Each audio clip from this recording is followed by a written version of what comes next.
শুভঙ্কর আমার রেন্ডি খানায়, পূজা আমি তার দেশে। समझ रहे हो समझ रहे हो आप समझ रहे हो ना।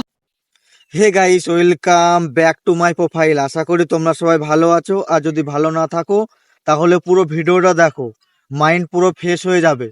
তো বেশি বকবক করবো না, চলে যাব মূল ভিডিওতে।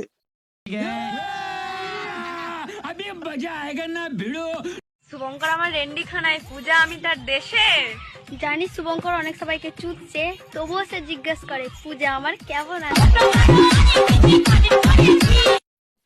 এদের মতো কিছু কিছু মেয়েদের জন্য আজকে আমাদের এই সমাজে নোংরামো জিনিসটা উঠেছে কিংবা বাড়তে চলেছে। আর এরা যতদিন নোংরামো করবে এই জিনিসটা বাড়তেই চলবে, শুধরাবে না। যে মেয়েটার এখন স্কুলে গিয়ে ভালো পড়াশোনা করে নিজের ভবিষ্যৎটাকে এগিয়ে নিয়ে যাওয়ার সময়, সেই মেয়েটা এখন ইনস্টাগ্রামে ভুলভাল নোংরামো কিছু করে বেড়াচ্ছে। সঠিক বলেছেন, আপনার বুদ্ধি ভালো।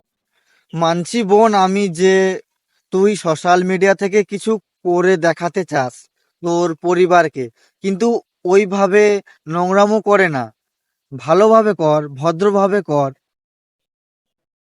যেন তোর এই ভিডিওটা দেখে তোর থেকে যারা ছোট বড় ভাই বোন আছে তারাও দেখে কিছু শিখতে পারে, কিছু জানতে পারে, ভবিষ্যতের জন্য কিছু করতে পারে তোর এই ভিডিওটা দেখে। ভিডিও করছিস কর, ভালো করে কর, মানে নোংরামো কিংবা অভদ্র অসভ্যতা এসব করে না। যদি তুই সঠিক কিছু করে দেখাতে চাস সোশ্যাল মিডিয়াতে, ভালোভাবে কর, নোংরামো করে করিস। তো গাইজ, ভিডিওটা কেমন লাগলো? যদি ভালো লাগে অবশ্যই লাইক কমেন্ট শেয়ার অবশ্যই করবে। আর যদি আমার প্রোফাইলে নতুন হও, ফলো দিয়ে পাশে থাকবে এরকম নতুন ভিডিও দেখার জন্য।